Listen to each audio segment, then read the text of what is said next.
It ain't different juice. Larry Campbell, special guest. My cousin, Mr. Robert Bolden. What's good, y'all? I just want to have him on. I thought it was pretty dope. Be seeing him throwing out all these leagues and doing a lot of stuff for the youth in Springfield. I just thought it would be dope to highlight it and just have him, talk about why he does it, what's the leagues like. And these guys I know got some questions for him as well. And then, Rob gonna answer them all. But Rob, to start, if you want to talk about, your upbringing. What got you so passionate about it? Sheesh, man. I feel like us as kids, man, we definitely grew up with ball in the household, definitely between your pops and my pops, who was brothers, we definitely seen a whole lot of basketball between those guys. We definitely had a whole lot of basketball in our household between those two dudes, man. They had Hubbard Park, Zop Park, MLK, every league they could ever find as grown men, and they just out here hooping. I think they was still recently hooping, maybe a few years back, and yeah, my dad still be going to Zop. Word. Still to this day, he 52, yo, no bullshit. Can't get the man off the court, bro. Can't get the. But yo, man, I don't know if you remember this, but they would have this little play. They would call it Montana to Rice. Oh, you ever seen that? God, Yo, I thought they was bullshit. Nah, bro, listen. I've been watching them run that since I was 8 years old. Literally, fast break play. My pops would catch the ball up under the rim and just throw that joint. Uncle L come up, catch that joint. He could literally dunk it from where he caught the ball at, but he just decides to lay it up. Every time. They call it Montana to Rice. Yo, special play. So with us coming up as kids, man, it's we had a backyard, man, that was just our fun zone. The whole crib, the fan would all come over. Andrew, Gerald, Coco. Put me onto NBA Jam as a young kid, about 7 or 8 years old. I think when I started hooping, I was 8. I was terrible. Oh, damn, really? We didn't have biddy ball back then. So picture being 8 years old, and then you just being thrown out there on a 10-foot rim. And you're nah. But the beautiful thing about it was my little brother Joe, he picked up the ball at the same time as me. He was 2, I was 8. Oh, damn, so we actually just began to just grind together and then just grow as players. As we both got older, we both got better. We put in that time in the backyard. And then it came to a place where Pops bought me my first pack of basketball cards. Oh, shoot, yeah. And it took off from there. Those are still valuable to So it was day, 96. So I had Stephon Marbury rookie card, Kobe rookie card. Oh, damn. AI. I had a KG in the pack, Jordan in the pack. And we would get out to Walmart every Friday and just grab some new cards. So with that, bro, I would take the book of cards Saturday morning, 6 o'clock in the morning. I'm in the backyard putting up shots, pretending to be certain cards. Damn, we could tell you their stats, what high school they went to, what number they was drafted, what college they went to, what they averaged in college. And this was just our everyday spill. I mean, and then eventually we just really grew to just love the game. My brother Joe went on to play professional ball. And I had opportunities to play collegiate basketball, but I turned them down. Oh, damn. It's a whole nother story. So when I get the youth, I just make sure that they don't make the same mistakes that I did when I was coming up. And I did the same thing for my brothers, Joseph and Shawn. I put my foot on their neck, made sure that they put the education first so that they could do what they wanted to do. Yes, sir. Yes, sir. Yeah, man. So fast forward, I always knew that I would be doing something with the game of basketball. Just because I just loved it so much as a kid. I still love it to this day. I play a little here and there every once in a while, the players be talking greasy, then I got to go out there in the court and show them. I still got a whole bag on me. You don't want this. You don't want this. I still got a whole bag in a cookbook, man. But so just love the game, man, and I just always knew that I would still be able to do something with it as I got older. And I feel like there's nothing greater to do with the game of basketball than to give it back and to teach the youth. So I train, coach, scout. And I've been doing that for years. I've been training probably before I was a coach. Began coaching high school players in 2017. Me and my younger brother Shawn. Developed offenses, defenses, which still work to this day. And turned down high school coaching jobs. Oh, damn. Turned down a couple other professional basketball positions, but I just want to keep it what it's all about. And for me, it's just coming back to give to the community. That was gonna be one of my follow-ups. What made you Springfield? Like, why didn't you like go out and do it somewhere else? Like, so that's the funny thing. Springfield definitely, because this place is home. I mean, and we came up here loving the game, and we came up with people who made the game fun for us too. Like for me growing up, it was Sam Bolden, my uncle Sam. Shout out to the Sam Bolden Park, by the way. Sam Bolden, when I first began to pick up a rock, and I got to play with great players like Jamal Warren, who's a good friend of mine. And then growing up and then playing at the Family Center with Coach Adrian, Tony Malone, God rest his soul. So Springfield for me is home. The wild part is that we've been doing this since 2017, and it's literally just been growing ever since. So with all of that being said, we have a lot of friends and family who are in different states, and they see what's going on, and we've been able to branch out. So we do have leagues in New York. We have some stuff that's opening up in Utah. We got some stuff that's opening up in Vegas. Wow. My friends in California. We're connecting with the other side of Massachusetts. Dang, that's amazing. So there's a lot of things that are going on behind the scenes that a lot of people don't know of. Like they just see what's going on in Springfield. It's like, yo, this dude's going wild for these kids in Springfield. You know? I be seeing things at the Hall of Fame. They got little trophies and everything. Yeah, man. So like, for us to even give that feel reminds me and my brothers of what we used to do in the backyard as kids. So me, Shawn, and Joe, Shawn, who was not here with us, God rest his soul, we're about 5 to 6 years apart. So pretty much everything that you're seeing within the league of, and there's so much more. I can't even tell what's coming. But this is stuff that we used to do in the backyard as kids. Like we would play full court, and it's crazy. 1247 Page Boulevard. I remember. We didn't even have a straight court. If you came to our crib back in the day, you already know what I'm talking about. I told you, make sure you have a different change of shoes and a change of clothes, because it's a dirt court in the backyard. But we got it in back there. So the court, we had like a little small rim on the shed, backboard style. And then we had the big hoop.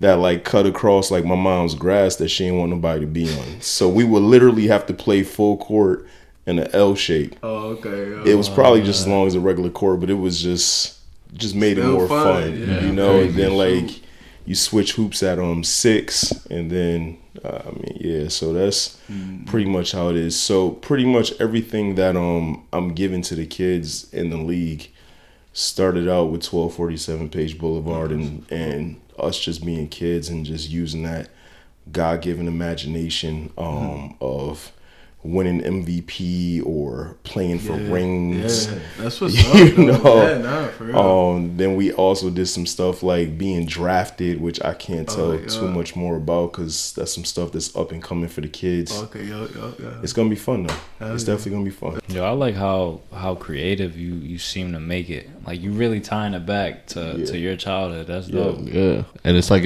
I feel like it's important, because especially like kids like us. Like we're what, 5 years removed from like organized basketball. You know what I'm saying? So like for someone like you to be given the opportunity, not only to the youth, but to, you got young adults like us, even grown men that have been years and years removed from the game, still have an opportunity to just put in a couple dollars and get into a league that's all organized and things like that. So big props to you, man, for sure. Thank you, bro. And then also, with that being said, we have the Volume 4 of Shawn Ragland Summer League Classic, which is coming up. We do youth, 11U, 13U, 15U, high school bracket, in which the top high school players in the state in the city all come out. They hoop. We play outdoors. We have some indoor games. All-Star break is always crazy. We do a game called Rookies versus Vets that we have in the Hall of Fame. along with the slam dunk contest, skills challenge, 3-point. The rookies versus vets is the old heads versus the young dogs. I was just gonna ask you who touched the windows. Sheesh. So for 2 years in a row, it's been the vets. I kind of figured that. The rookies always got like a crazy bomb squad, but there's something about them savvy vets, man. They always pull through somehow. I don't get it, yo. They always pull through. Don't make no sense. So with that being said, guys, definitely, man, if y'all got a squad that y'all want to put in this year, definitely come through. We have custom made uniforms. Yeah, those are dope. NBA style themed for all the teams. It's gonna be wild. So I was talking to my pops today, and I was just telling him, like, yo, out of all the years I've been doing this since 2017, this is probably gonna be the craziest Shawn Ragland League Classic I've ever seen. I've been seeing you hyping it up, yo, for real. Like, bro, it's literally just on another level. Yeah. That's incredible, man. Yep, it's gonna be fun. With everything that you got going on and everything that you're doing, have you been able to like sit back and take it all in? You know what I'm saying? Because there's a lot of things. Sometimes you're just moving so fast paced. There's so much going on that you lose like focus of the bigger picture. And I see now that like when you were talking about just this year's Ragland League, like, and how revolutionary you think it's about to be, like, have you been able to take it all in, like everything that you've done from the beginning to now, like the whole everything? That's a very good question. I think my perspective of it is I like to just enjoy the ride. Sometimes it is hard for me just like to sit back and like to think how far we've come since 2017, or just how many things have been involved with it. I'm gonna say this: each and every single season is like a roller coaster ride. Like, you have your ups, you have your downs, you have your high tides, and then if you're coaching in it, you definitely gonna have some low moments too, you know. But it's all a part of like the journey. So I think to ask myself if I take it all in, as in, do I look and be like, wow, like this is a large body of work? I'm gonna say no. And I say the reason of it is because if I did that, I would become complacent. And I don't want to be complacent with it. I want to keep the same approach every year, as if it's a new task, it's a new season. When this season ends, I definitely feel like it's the biggest relief in the world. Facts. I could actually spend time with the wife, you know, because when you're a commissioner, man, it's like you're just like you're on it. In it, like you're in it, you're on it. My kids are with me, you know, and but definitely, I treat every season and even every league as if it's its own personal journey, and I try to just enjoy the moments that I'm in. I know that it's a God-given gift and ability just to even be doing this, especially for the fact that we really do it for the love and for the kids and for the people, and not just trying to make $1 off of people. And not everybody's cut like that either. That's what I'm saying. Not everybody's cut like that. I mean, because truth be told, for me, if I wasn't coming from the heart with it, I wouldn't even do it. Facts. Facts. It's just for the love of the game. It's for the love of, and not only the game, it's for the love of the people that are in it, that enjoy it just like you do. So that's facts. So being that you been around so many basketball players, a question I like to ask people that are a little older than us is this the most talent you've seen, whether it's the NBA or even the youth? Like, now, back then, like, where's the sweet spot, or where do you see it going? That's a good question. That's a very tough question. I'm going to say the ability and the talent has always been there. I think it changes through different levels and stages, especially through the years. It's like, it's probably a bad analogy because pizza really doesn't change, but it's like pizza in a sense. I mean, like, yo, like, you got your classic pepperoni, then you got your meat lovers, you got your Hawaiian. It's still pizza, it's just different flavors of it. So when James Harden came through with the step back, and then he made it super effective. But if you check through the history of the game, MJ was doing step backs. They've been doing the step back. Iverson was doing step backs. Clyde Drexler had a mean step back in the day. And the game always evolves and it changes. Like MJ, no one was doing the hezzy before Michael Jordan. Mm-hmm. No one was doing the left to right crossover before Allen Iverson. Mm-hmm. No one was doing the in and out Tim Hardaway crossover before Tim. Yeah. So we're watching players who are taking what has been there and they're bringing it to another level. Mm-hmm. That's amazing to watch. In regards to talent in Springfield, sheesh, talent has always been here. Big shout out to my guy Jamal Warren, Cincinnati Bearcats, monster. Grew up playing with this kid. This dude's been averaging 30 since we was 8 years old. Like, that's crazy. Yeah, like, certified monster. Kevin Freeman, monster. Played for UConn. My guy Ty Nichols right now, monster. Facts. My little brother Joe Ragland played for Wichita State, monster. Like, there's always been monsters in the field. I mean, and the talent always continues to be raised. Mm-hmm. The one thing that makes a person great, in my personal opinion, from talent here in Springfield all the way to the NBA, it's that grit. You have to have that heart. Yeah, facts. And we talked briefly about the whole Ja Morant and Michael Jordan thing, which is super dope. But the one thing that Ja could never take from Michael Jordan or Kobe Bryant is that heart. Like, you think you're gonna beat Mike, you're gonna have to kill that man. Yeah.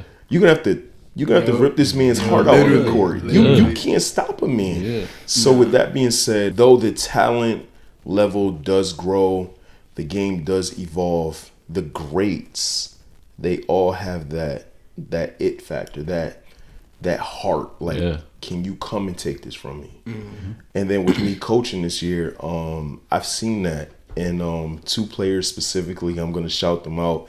One is our 12 and under player from the Live Bold family team, J-Rock McIver. This kid. And in this league, nothing is given, everything is earned. Mm. In his own 12 and under division, he won regular season MVP. That was not easy. Mm-hmm. First team all next level league. Mm-hmm. First team all defensive team. Wow. Then played in the 15 and under bracket and won rookie of the year. What? All rookie team honors. Skipped the whole AAU tournament last week in South Carolina with Expressions Elite to play with us in the Hall of Fame and won 2 back-to-back championships. One with the 12 and under team, then another with the 15 under team. But the thing that really showed me that he had that grit, that heart, like, you're going to have to kill me in order to beat me. We thought he popped a hamstring on the court. It was the wildest thing I ever seen. I was scared for him. Yeah. Come to find out, it was only a Charlie horse. But I bring him to the bench, give him some water. 2 seconds later, I'm ready, coach. What? Yeah. Man, sit on the bench. He's like, nah, I'm finishing this. I'm like, yo, wait, what? Yeah. He was determined. And I feel like that's what it takes to be great. And then Zay Monroe Love, who's on our 15 and under team. This kid was in the AAU tournament with the Raging Bulls a couple weeks back. Thought he broke his ankle. He tore some ligaments or whatever. Doctor said that he would not be able to play in his playoffs or his championship game. He laced up in the conference finals of the playoffs, was barely 50%, limping up and down the court, boosted the morale of the team. We ended up winning that game. And then we get to the championship against the top-seeded MIGs, and you guys already know, Coach JoJo and all the Felicianos, they've been great forever. They've been great forever. And this kid, Zay, laces it up and puts 25 on him. And he's not even cleared to play for 2 weeks afterwards. That's what's up. Won the game. Damn. Monster. So that it factor, that grit factor is definitely still there. The thing is, we live also in a generation where everyone is trying to make it, and everyone's parents is trying to push them to become pro. Mm-hmm.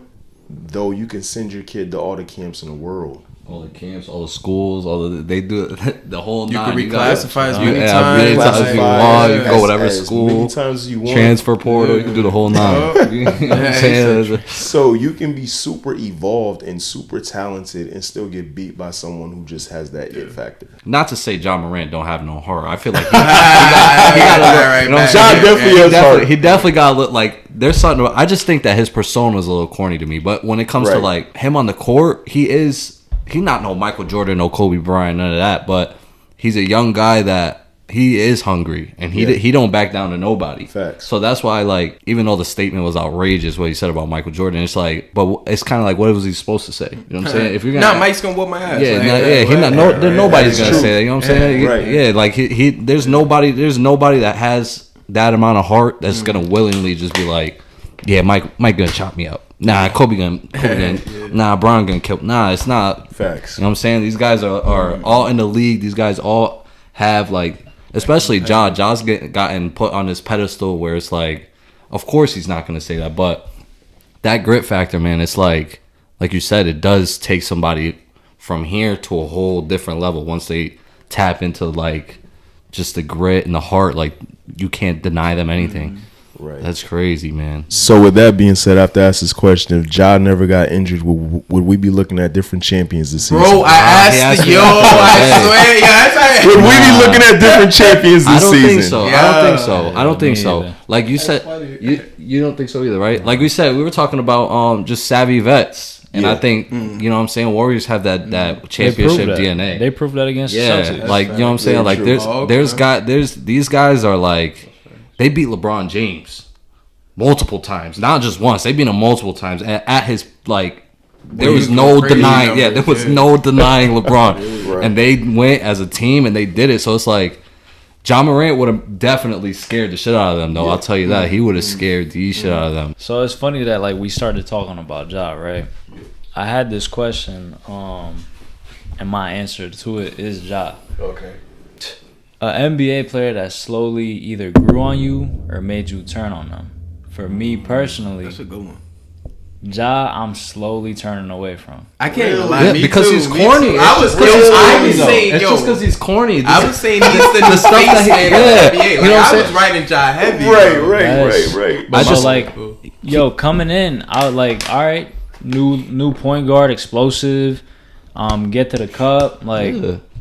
This is fun. This is fun. Jr. Like we all thought D-Rose, we never got to see Westbrook putting one guy. Yeah, we never got to see what D-Rose was really gonna be. Mm-hmm. Ja comes, kind of takes that place, right? But now it's like, all right, you had some. He got put on the pedestal. Yeah, like you had a great year. Mm-hmm. I don't know how I feel about the most improved thing still. Yeah. And you make it to the playoffs, and now you're talking like this. Yeah. Like, what have you done? Relax, bro. Like, to me, that's, you shouldn't, like, you, come on. I just think the personas, when it comes to the league, are a little more cornier now than they've been. It's the media, like, though. even Zion, like, you were talking about how much you love Zion. Like, Zion, like, you watch an interview from Zion Williamson, and you're like, dude, like, what's your problem? Like, why would you say that? Like, it's really? like, You think he's that bad? It's legit. Like, I feel like his media training is actually pretty good. I think it's him. He tries a little too hard rather than him being himself. Like, you got some guys that are in the league now that you could tell when you put a mic in front, like Pat Bev. Yeah. You put a mic in front of Pat Bev, he's gonna say that whether he's behind closed doors or whether you got a mic in front of him. Right. But now I feel like with, like, you got Karl Anthony Towns now, you got John Morant. Like, these guys are a little more like it's like cringy. Like, dude, like, okay, like I get you get all this love, like, okay, but like, dude, ease up a little bit. And then there's all this wannabe hood stuff, like all that Twitter, and like, come on, bro, you're like, stop that. But it's like basketball players want to be rappers. Yeah. And I feel like nowadays, it's always been like that. Yeah, and it's always been like that. I think Allen Iverson and Ron Artest came out with a mixtape before. Yeah. It's always been like that. It was definitely Allen Iverson too. It was him that brought that revolutionized that and brought it all in. But I feel like now it's just back to the question. Yeah, if anybody offhand? Someone that could slowly grew on you or made you turn on them. Then you could even probably, if it helps you, all time too, even growing up, like someone you liked and then turned out to be not what you thought. So, or somebody that you didn't like that you. I have to say this. Okay. I grew up as a huge T-Mac fan. Okay. Huge T-Mac fan. Yeah. Kobe even vouches for him. I'm gonna say it. You're a Hall of Famer, but Oh. yeah. Sorry, Mac. You're just not what you used to be. Yeah. But yeah, man. I mean, even towards the end of his career, before he started to get hurt, I feel like he made it cool for players to do what LeBron and KD is doing right now. To be honest, the first one to ever do it was T-Mac. You talking about switch teams? Switch teams, force trades to play with other superstars. The first one to do it really wasn't even LeBron. It was T-Mac. Damn. And T-Mac was kind of a mentor for him because they both came in from high school.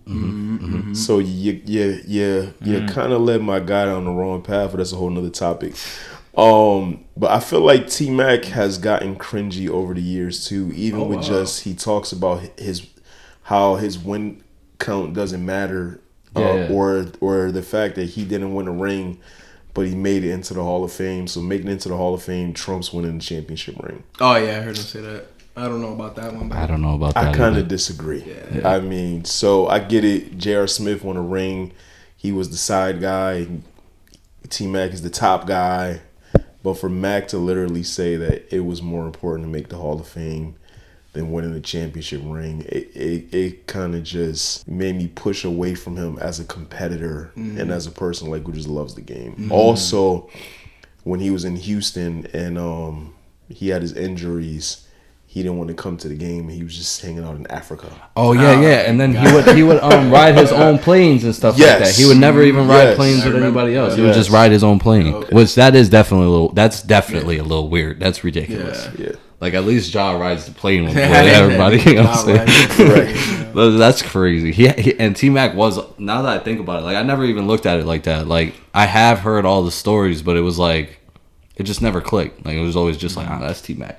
So he gets so much love that it might be hard. Exactly. To yeah, and it's because he got hurt, so everybody kind of like gives him the benefit of the doubt because of the injuries and stuff like that. So also, there's a statement from T-Mac which is crazy, and I've heard this come from other professional athletes' mouths, players I'm not gonna name. I know a few couple of athletes because of my younger brother, but they also told me the same thing that I've heard T-Mac say. It's fun for you when you're a kid and then you love the game, but the minute that it becomes a job, it's no longer the same. You know what? Anthony Edwards said that not too long ago. Like before, like around the year, like around when he got drafted, he said kind of the same thing. And it's like, that's crazy.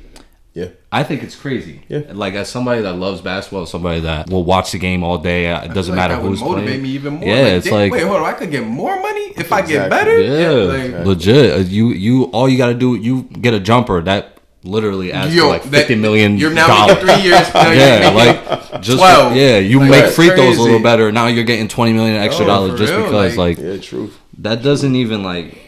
That's true, man. It's crazy how people could think like that. I feel like, and then be a competitor. Yeah, as a competitor and as a hooper, that doesn't make sense. But I think they're probably referring to like all the expectations and everything, like everything else that comes with it. It's not actually playing ball. Yeah, like who doesn't want to play ball, practice, and be in the gym all day? It's everything else that comes with it that probably like the media, the like pressure, the grind. Maybe there's that's probably what they mean. They probably wording it terribly. Yeah, but I have to say this also. There was a statement that Michael Jordan made, and Kobe reiterated the statement. They said, "Hey, I came up in high school playing against these dudes, top 100s in the country. It was the most competitive thing in the world." MJ talked about going to college, playing against top dudes in the country, most competitive thing in the world. They said, how is it so easy for you to dominate the NBA? He said, you give a guy a check, he becomes complacent. Yeah. Legit. They no longer grind the same way that they used to. Legit. Damn. So I respect dudes like Dame Lillard who talks about keeping the grind. Keeping the grind. And Ja too. He a little crazy, but I respect his grind too. Yeah. And that's one thing, like, I feel like LeBron James doesn't get enough credit for. Like, he's been around for so long and he's put his body through so much, and he still like lives for that. Superman. Yeah, it's like you're not gonna find many guys that are like D Wade. D Wade he probably could still put like doing what Melo's doing, but he was probably like, yo, that grind, I'm good. I can make more money doing go own it. the Jazz. Yeah, let me, you know what I'm saying? Let me go own a Jazz. Let me go own a wine company. Let me go own some sneak. You know what I'm saying? Like, there's different outlets, and these guys, like LeBron James, I feel like he doesn't get enough of that just because he's been doing it for so long, and people are like, oh, he's just LeBron James. Like, that's just what he. But it's like these guys, they put themselves through the ringer when it comes to like emotions. Like even the bubble. Like I can only imagine what that was like. Like you would think like it's a dream to sleep, eat, drink basketball, but like these guys have like not a lot of people like to do that. You know what I'm saying? Not a lot of people love to do that. So I think the question is to, no matter what your occupation is, if you're doing this with all of your heart, and what happens if someone comes to drop a mill on you? Mm-hmm. 10 mil. Like, are you still going to be going as hard as it, or are you going to fall back a little? And then we have to understand that from the NBA perspective. Mm-hmm. You know, I think, like, yo, somebody's like, yo, Rob, yo, you over here doing leagues, bro. Let me give you like $1 million sponsor. Mm-hmm. You know, would I still be going as hard? Definitely, because I love the kids. I mean, that means y'all getting even more stuff. Yo, like, you know what I'm talking about? I mean, so I think it just comes into play. Like, do you really love what you do, or do you do it because you're just good at it? Yeah, that's true. If you're just good at it. Some people are just good at what they do. Some people are just natural. There's this. It's not like a crazy story, but someone put a mic in front of Andre Iguodala and asked him about Rasheed Wallace, and he said, because Rasheed Wallace now he's the Lakers' assistant coach, so I forgot people are like, now we're talking a little bit more. And Rasheed Wallace, don't get it twisted, he's a legend. Definitely. He was the goods, stretch the floor, dunk on your head. But Andre Iguodala said, in today's game, Rasheed Wallace not only would be a top 5 player in this league, he would be better than Giannis. Do you agree or disagree? What? Hell no. Hell no. I do not agree with that statement at all. I think Sheed was definitely talented, could definitely stretch the floor. Sheed on Portland was a problem. Sheed on the Pistons, when he got a little bit older and he didn't want to bang in the paint as much. And definitely not that Sheed. But Sheed was a monster. He could stretch the floor from mid-range, from deep, banging the post with anybody. But this is Giannis we're talking about. Come on, man. Giannis literally is called a freak. He's literally a freak, You're 7 foot just freak. Like, nah, I don't see anyone from that time period being even close to Giannis. Maybe KG would be closer than a Sheed. I think if KG played in today's game and you sped him up a little bit with the attributes of today's players, I think he would definitely be top 5. But even KG versus Giannis, oh man, that's. Or what about Tim? Because we get a lot of slander because we come on here and listen. No, this is how it all started, right? This is how we're gonna get into it, bro. This is crazy. Yo, Rob, listen, for real, man. I already know where this is going. So Dwell, not to mention, is like the biggest. He can't stand Tim Duncan. Right? He just can't. So my thing is I don't see how Tim Duncan can be ranked all time higher than Kobe Bryant. Like, to me, that just doesn't make any logical sense. Number 1, him and Kobe got the same amount of rings. Yeah. Number 2, Duncan has always had another superstar caliber player on his side. Number 4, Duncan in any way, shape, or form would not fit in today's game. He's too slow. Not another single. He's called the big fundamental for a reason. But you know what? Definitely love him. Jokic is slow as dog shit. But Jokic has a point guard though. Yeah, Jokic has a different game than Tim Duncan. Granted, he's like a guard. He's like a bigger guard, big guard. His IQ is crazy. Yeah. Handles crazy. Passing abilities crazy. Ridiculous. Yeah, he can definitely shoot deeper than Tim Duncan could, and he's actually super physical in the paint. Mm-hmm. So I'm not taking Jokic in my all-time list over Duncan, but he definitely fits today's modern game better than Duncan would. Yeah. Yo, real quick though, who's your top 5? Oh, yeah. All time. Top 5 all time. Because we just did our top 10s. If you have your top 10 on hand, you can say your top 10, but off hand, top 5. Man. Top 5. Wow. Put you right on the spot. Sheesh. That's crazy. Okay, number 1 off rip is definitely MJ, greatest of all time, period. If there's a number 2, I might get some ridicule first, but I don't care. Mm-hmm. If there's a number 2, I'm picking MJ's shadow, which is Kobe. Okay. Thank you. I'm picking him over LeBron. I'm sorry. I have to. Magic is definitely in there. That's all bias aside? All bias aside. Okay. I mean, because one, Kobe and LeBron actually played against each other. Mm-hmm. And if you're counting the win-loss total between Cleveland LeBron and Kobe, where he's still in his peak and in his prime, Kobe killed that guy. Many games. Before LeBron joined the super team, I mean, it was Kobe dominating LeBron. Whether if his team lost, whatever, Kobe still got his. My third, I'm going with Magic. Damn! Wow, Magic is a monster. Over LeBron? Yeah. Wow. Wow. I'm not a hater either. I'm not a hater. That's a hot Okay. You have to think about this though, right? Okay, Rob. In the Magic era, it was Magic and Bird. There was other great players who were all around. Magic won a ring in his rookie season.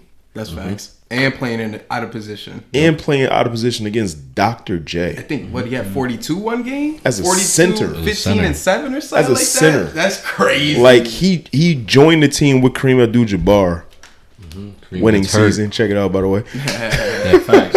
Winning time is fire. Yo. Great shows. Like, he went there as a rookie, paired up with Kareem. Kareem didn't even make the finals because he got hurt. He took the place of Kareem and won the finals. It's crazy. Different. Behind all this slander that he was a big guard and nobody liked the fact that he was a big guard because it was a different game. They didn't like the fact that a 6'9" big man is dribbling and passing the way that he's passing.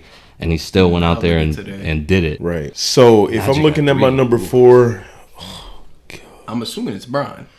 I'm going to put Bron there. Oh, yeah. I was going to say. I'm going to put Bron there. I was like, What? I was like, wow, you're bucking down. I would definitely put Bron there. And my number 5, man, that's tough. It would definitely be a big man. I definitely like Wilt. Okay. I think Shaq is probably better than Wilt, but Wilt's stats is amazing. Bill Russell had 11 rings. I have this thing with Bill Russell. I can't. I can't, bro. What is it? All of I just can't. I don't even think he's top 10. Ooh. Personally, I Wow, can't. you got Bill in your top 10? Definitely. I just, Wow. I just think that like you Bill put was a monster. how much of a monster was like he? 6'9" center. Yeah, but he only But he averaged went like against 14. Wilt. He But didn't only go against Wilt though. he He had like stopped 7 Wilt. Hall of Famers on his team too though. He He had Hall of Famers on his team too. Will had but not as many as Bill. Bill had like 6 or 7 maybe. Like he even Okay. like his set like I want to say the top 7 players on that Celtics team I think are all in the Hall of Fame. That And is I think true. Wilt had maybe I want to say Jerry West, Elgin Baylor, All Hall of Famers. all Hall of Famers, and then I don't know if I can go after that. I don't know how many people. I don't either. I don't know how many people. But the after question that. is this: out of all of them Hall of Famers in the Celtics, which one of them had to guard Wilt, who put up 100 points? That's true. That's true. That's true. That's true. Like, if there was ever a Wilt stopper, it's Bill Russell. So people get the glory for being offensive players, but this dude literally single-handedly stopped the greatest scorer of all time. You think he'd be able to play in any era, Bill Russell? Or you think it stopped somewhere? I think we've seen variations of a Bill Russell before in Ben Wallace, where he's a monster, block respect shots, that. Yup. boards. Yup. Definitely not catching putback dunks like Bill was doing or whatever the case may be. And you didn't see Ben Wallace catching lobs, but we've seen Ben Wallace stop Shaq. Lock down some dudes. So now picture seeing Bill Russell do that to Wilt for years. But was Ben Wallace a top 10 player in his time? Hell no. Hell no. That's what I'm saying. You know what I'm saying? So it's like okay, you take Bill. I mean, granted, listen, 11 rings, I don't know will ever be touched again. Yeah, no. That's ridiculous. No. Yeah. But I think when in terms of my top 10, these 10 guys I can put in whatever era and they're going to do what they do. That's a great argument. You know what I'm saying? Like, so who's your top 10? My top 10? Yep. We just went through this. It was I'm a big Bron guy. Okay. So that's just me. Please do not tell me Bron's number 1. I think Bron is the best player ever. Whoa. I do. Whoa. And if not yet, when he's done, he will be. That's how I feel. Okay. If not yet, it's fair enough because he's still playing. A lot of people feel Wait, but though, even though Kobe fried him every time he played with Cleveland, LeBron James won MVPs when Kobe was around. That's LeBron James, he won a few of them, not just one, two. He won a few of them. Some of that was political. That's true. That's true. Because Kobe led the league. Kobe got a lot of hate. Kobe should have at least had like 4 or 5 of them. Yo, listen. Steve Nash 2 years. Tim Duncan 1 year. Jason Kidd 1 year. Rory had like 5. Those were Kobe's. But I also think LeBron James could have won over James Harden. I think LeBron James could have won over Derrick Rose. I think LeBron James could have won over Russell Westbrook. Had a ridiculous year, but I think LeBron James could have won that one too. Like, I don't get it twisted. I think Kobe right behind. I think Mike is 2, Kobe's 3. I think Kobe. I have no slander when it comes to Kobe Bryant. I've been these guys could tell you I've been we got people telling us Kobe don't even fall in top 10. Top 10. Nah, that's ridiculous. Being top dead 10. serious. So I got Bron, Mike, Kobe. 4 is Kareem. 5 is Shaq. 6 I want to say was Magic. 7 was Larry. This where I feel like I should have rearranged it, and I'm gonna say this now. I had it in the comments. I should have had Tim at 8, Steph at 9, KD at 10. But when I put it out, I had KD at 9, Steph at 8, and Tim at 10. So my top 10, I'm gonna rearrange it. I'm gonna put Tim at 8, Steph at 9, KD at 10. That's how I'm gonna close it out. And Hakeem is right there on the cusp. Hakeem is definitely up there. Yeah. Hakeem is right on the cusp, and I have no slander. That's another guy. I think if you put him in today's game, he's a top 5 guy probably definitely. right now. Easily. 100%. Easily. I don't know about better than Giannis. No. But right now, I think he can play, and that's the thing. Like, I think a top 10, like even Wilt. I don't know if Wilt comes in today's game and maybe even averages 30. Still freak athlete though. Still a ridiculous athlete. Still freak athlete. But I don't think he does what he did then. Now, you know what I'm saying? That's just me. Like Kobe, I feel like Kobe could go back when Magic was playing and he's just doing what he's doing. Yeah. You got Larry. Larry could come play now. Larry Bird could come play now and still do what he was doing. Magic could still do what he was doing. Like that's how I look at a top 10. Right. Like it's not. And obviously, you got to have the accolades. You're not just going to be in the top 10 without no accolades. It's just, Bill, I'm not going to get it twisted. I just don't feel like... I feel like that's just the way basketball is moving. By the time we're 40, 50, 60 years old, somebody brought it up in the comments. The game is going to be so revolutionized that you don't know who's going to be top 10 then. Because the game is just growing and growing and growing and growing. And I think it's fair to say... I mean, I don't think it's going to be mixed reviews on saying Bill is top 10 or not, but I just think that we've moved past that now. That's just me, you know what I'm saying? Like, we've moved past the whole... We just moved right past it. So, I got to say this, right? I know you're a Bron fan. Mm-hmm. I just seen a video with Ray Allen. Oh, my gosh. That's another one. Oh, God. Who was having a conversation with some AAU stars. And he literally asked them this. He said, yo, is LeBron great at free throws? He said, nah. Is LeBron great at threes? He said, nah. He said, is LeBron great at dribbling? He said, nah. He's like, if he's not great in those 3 departments, how is he the greatest of all time? Michael Jordan was a great 3-point. He wasn't a great 3-point shooter either. Did you see the finals against Portland? Yeah, but that was one game. You got a YouTube. Yeah, but that's one game though. I know. Nice. I know you seen the game. Nice. I know you seen the game where when J.R. Smith blundered that what's it called? Championship. You know what I'm saying? LeBron had like 54. Yeah. Like he was going crazy. LeBron should never have. He should have won that game. But it's like Ray. tweaking too. Is he a great free throw shooter though? No, he's No, that's no. one. That's MJ's one hitting thing. them eyes closed. Eyes Literally closed. did it Yeah, in eyes games. closed. Eyes closed. Yeah. How about ball handling ability? MJ, I I'm don't gonna think say LeBron he needs that. invented the hezzy and the pro hop. But I don't think LeBron needs that. I think LeBron go right through your ass. Yeah, exactly. LeBron got 3 inches on it. LeBron is a rip through and go right either Yeah. over you. Because prime LeBron was going, even now, he might catch you slipping. He might go right over you. Facts. He might go right through you.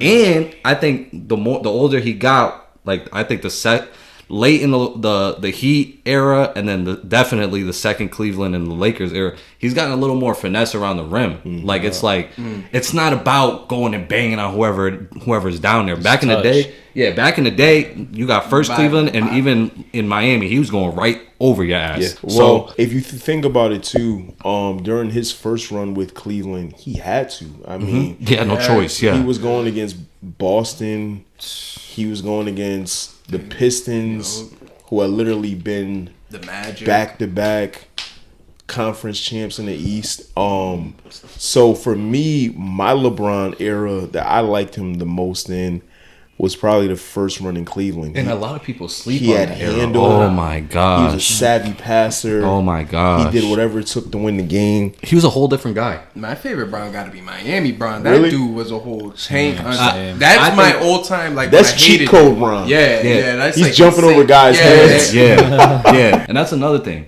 LeBron, you got Cole and Mike. I feel like they're not only in the greatest basketball player conversation, they're also in one of the greatest athlete conversations. Definitely. So it's like, how can you tell me that Kobe's not a top 10 basketball player of all time when he's arguably one of the best athletes ever to ever play anything ever? Moving on, we got Bleacher Report. You know how we get with the Bleacher Report list. These guys just be freaking bugging. I don't know what these guys are doing. Who be writing these? I don't know.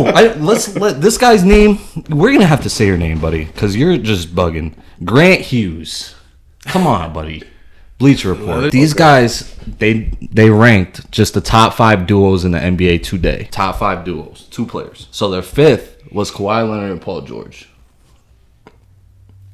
Like that one? I'm not mad. 4th was Joel Embiid and James Harden. You don't look like you like that one.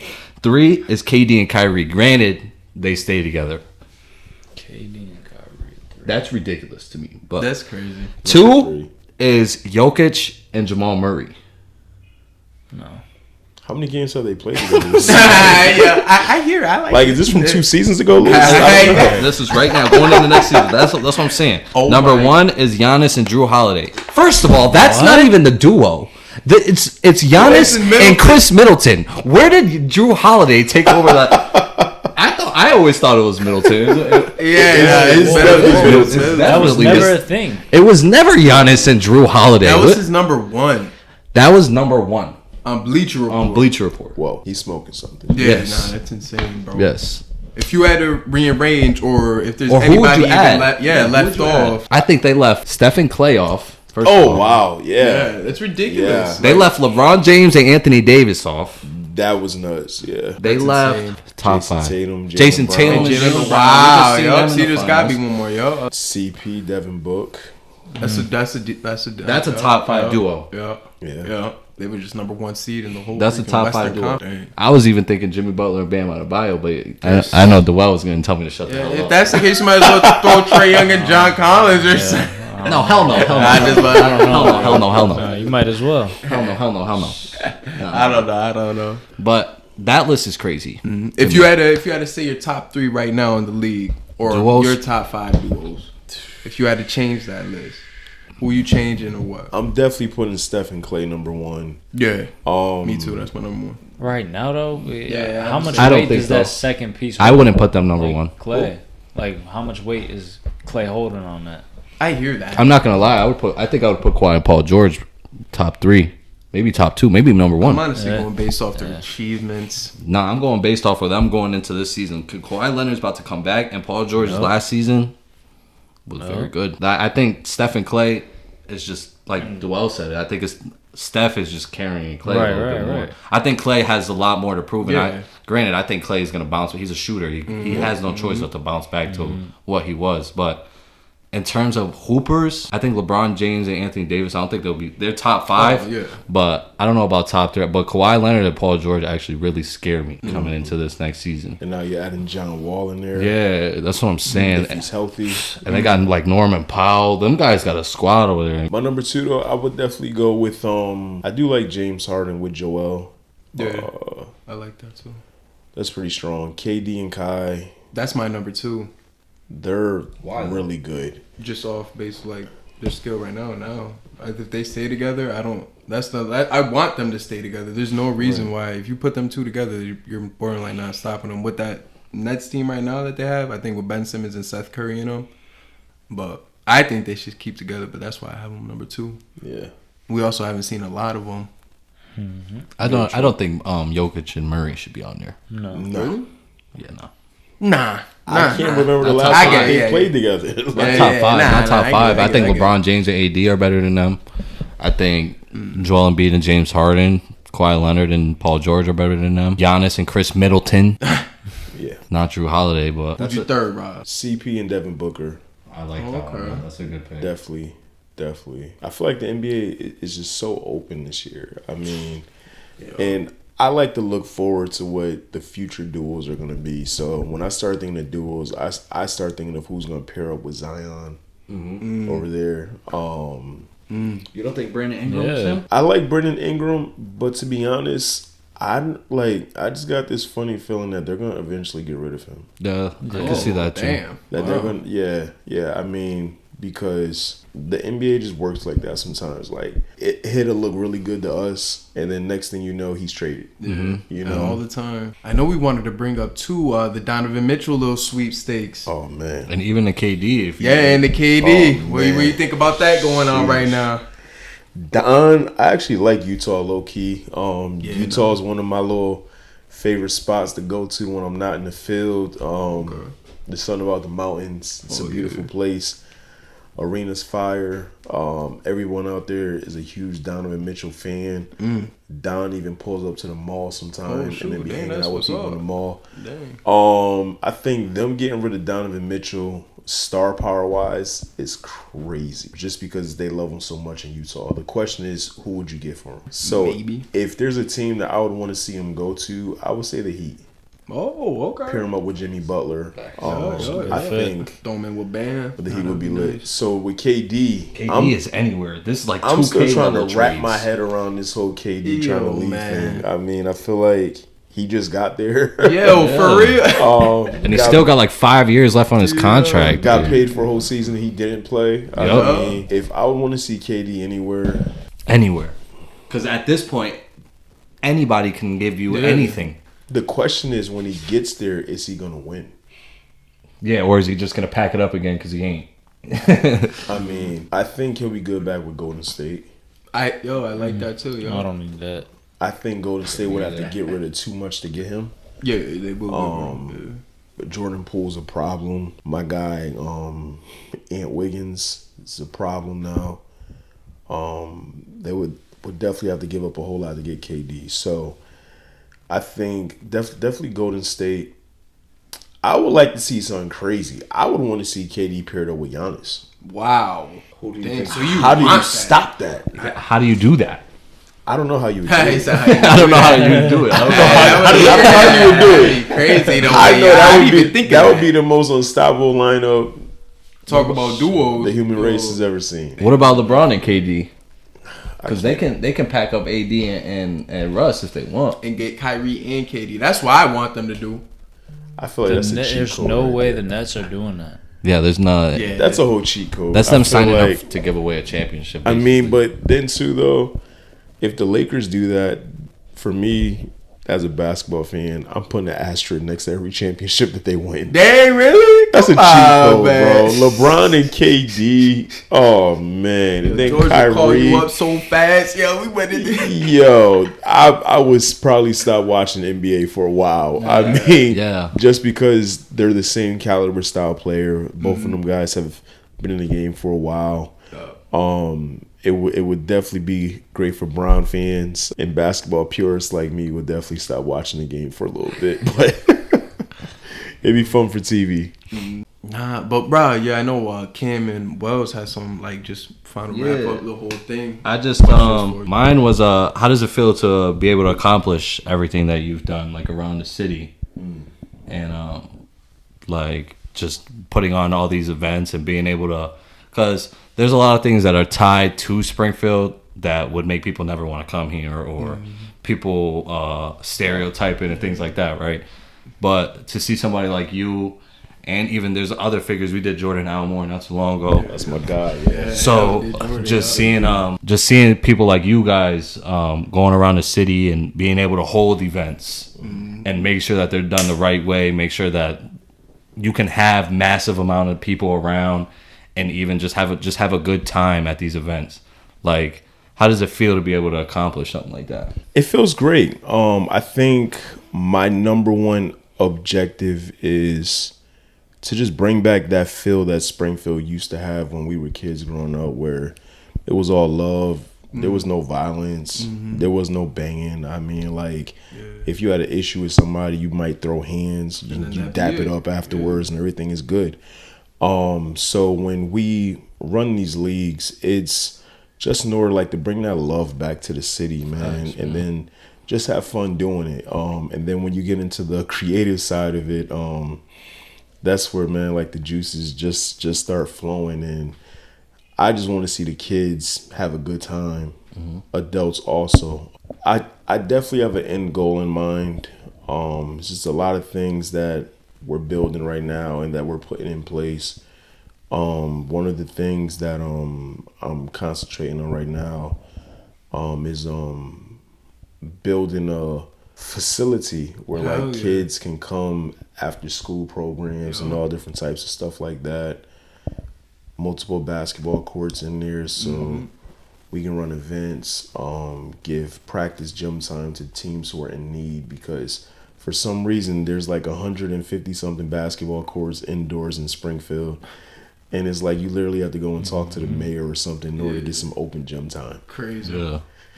It's wild. So yeah, man. That's dope, man. A facility, just another one. Keep adding, like another, like just the growth of the field when it comes to athletics. Just because even with us, like with our generation, we always felt like there was talent, but we never got like exposed. Like you got the New Yorks and you got the Floridas and you got these places, but like we're the birthplace of basketball, right? And you never hear nobody talking about you never hear anybody talking about like, damn, there's this kid come from Springfield. But like the evolution of people like you, like Jordan, like guys like that are just evolving, that's gonna get to the point where people are gonna have no choice but to come here and look for talent. And that's incredible, man. That's like all the props to you, bro. I appreciate what you're doing. Like it's incredible. It's incredible, man. Thank you, bro. And then also with that being said too, I'm also networking and then connecting with people in different states to bring down their top teams and then to come and play against our top guys and then have our top guys travel out there and play. I mean, I know that within the next 5 to 10 years, the whole world is going to know about Springfield. Yeah. Oh, easy. Yeah. Easy. The whole world's going to know about Springfield because there's just way too much talent here. There's so many great players, and believe it or not, people are stopping in to look and to see our guys now. Yeah. And just to say, you said 5 years from now. Just 5 years ago, there was I guarantee there was nobody coming over here just to see, just because of the stereotypes tied into it. There wasn't like enough resources. There wasn't enough people like willing to help. And I feel like nowadays there's just so many outlets. There's so many ways that like. Granted, we had the older guys. You talked about Malone, Tony Malone. My guy. Yeah, he was around for a minute. And we had a lot of guys. We just had a lot of people, but there was never like what you guys are doing. You guys are like, I feel like you guys, granted, there was always leagues, there was always stuff like, but the growth and as big as you guys are doing it, including Jordan, you got all these guys like even the Newkirk League, like the way that we're doing stuff now compared to when we were coming up and before us, it's way different, and it's incredible to see. Rob, thank you. Appreciate you, man. Thank you. Sure. Oh, dang. Another good episode. Different juice. Larry. Cam, Wells, Big Cuz Rob. Hey, yes, sir.